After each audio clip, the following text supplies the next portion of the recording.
Kali ini kita akan membahas lanjutan filsafat kuno pada zaman modern dari video Stoikisme pada pertemuan sebelumnya. Terlepas dari pernyataan Hadot yang tidak konsisten, dan sebagian besar eksistensial, yang dimana semua intelektual Yunani melihat filsafat sebagai cara hidup. Buku Hadot didasarkan pada Stoikisme, dan dia memandang Epictetus, seorang budak Yunani kuno yang merupakan sumber utama inspirasi bagi filsafat Markus, sebagai teladan terbaik sekolah. Dalam tradisi perspektif yang sama sekali berbeda, John Cooper memberikan contoh serupa dalam bukunya tahun 2012 berjudul The Pursuits of Wisdom, yang dimana menurut Markus dan Epictetus, Roma dan Yunani, kekaisaran dan perbudakan, tentang apa tanda terbaik dari daya tarik global filsafat sebagai cara hidup. Epictetus lahir di Asia Minor, terletak di semenanjung Anatolia sekitar 500.000 tahun yang lalu, dan dibawa ke Roma sebagai budak. Afroditi merupakan seorang Yunani bebas disebut Greek freedman yang melayani istana Nero, yang telah memilikinya. Epictetus diusir dari Roma oleh Domitianus dan instruktur filsafat lainnya setelah mempelajari filsafat di bawah bimbingan Musonius Rufus. Epictetus mendirikan sebuah sekolah di Nikopolis di timur laut Yunani, di mana dia mengajar sampai kematiannya. Dia tidak hanya memberikan wacana Stoikisme secara teknis tetapi juga pidato publik atau kuliah umum yang lebih mudah diakses untuk mendukung dalam penyusunan presentasi dan buku pegangan muridnya, yang bernama Flavius Arrien. Marcus Aurelius lahir dalam keluarga aristokrat yang penting secara politik, pada tahun 121 Masehi. Dan kemudian menerima pendidikan khusus dalam hal pidato, filsafat, dan ilmu politik. Dia lebih menyukai kehidupan filosofis dan dianggap sebagai pewaris kaisar suci bernama Antoninus Pius.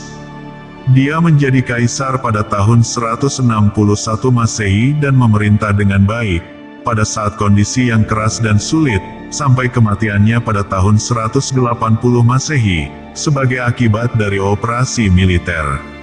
Selama masa pemerintahannya, Markus mendirikan sekolah filsafat di Athena.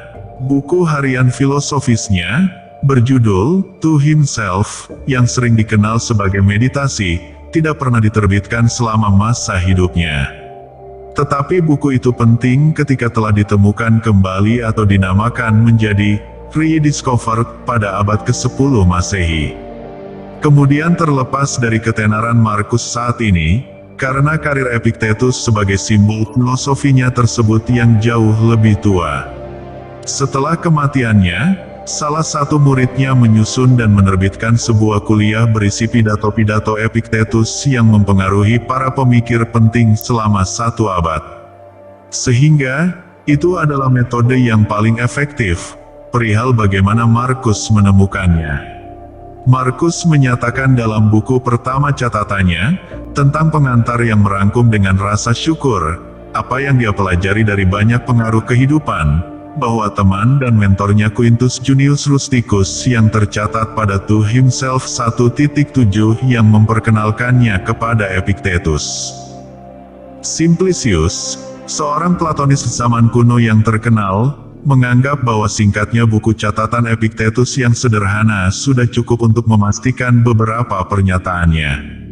Kemudian setelah orang-orang Kristen abad pertengahan mendramatisasi buku-buku untuk tujuan pertobatan mereka sendiri, terjemahannya dan dramatisasi Renaissance praktis, yang membuming atau terkenal. Kemudian tulisan-tulisannya mengilhami penulis abad ke-20, bernama Tom Wolfe di karya tulisnya berjudul A Man in Full, terbit pada tahun 1998, dan pilot pesawat tempur Amerika James Stockdale dengan menulis tentang, untuk menganggap Stoik sebagai panduan modern, yang diterbitkan di Atlantik pada tahun 1978. Ada beberapa gaya psikoterapi yang harus diikat kuat dengan teori atau filosofi Epictetus, mulai dari terapi wicara Viktor Frankl, hingga terapi emosional yang rasional oleh Albert Ellis. Mari kita kembali ke Markus dan mendengar apa yang dia katakan. Perlu diingat bahwa ini menunjukkan bahwa perilaku buruk masing-masing orang muncul dari kurangnya kesadaran tentang apa yang benar dan salah. Kelanjutannya apa yang dia katakan seperti di bawah ini. Tetapi saya menemukan bahwa sifat baik adalah jujur, sifat jahat tidaklah terhormat, dan sifat yang tidak benar mirip dengan saya. Dia itu tidak memiliki proporsi, yang maksudnya tidak berbagi darah atau benih, yaitu ada benih yang sama dengan yang lain, tetapi memiliki tujuan yang sama dan sebagiannya suci. Tak satu pun dari orang-orang tersebut akan menyakiti saya setelah melihat semua itu. Tidak ada yang bisa menempatkan saya dalam skenario yang buruk dan memalukan. Saya tidak bisa marah dengan orang tua saya atau tidak ramah terhadapnya. Karena kita dirancang untuk berfungsi bersama, seperti halnya tangan, kaki, kelopak mata, gigi atas dan gigi bawah kita. Menghadapi satu sama lain tidaklah wajar. Kemudian kemarahan atau mengganggu, dan penolakan seperti halnya dengan menjadikan saling bermusuhan.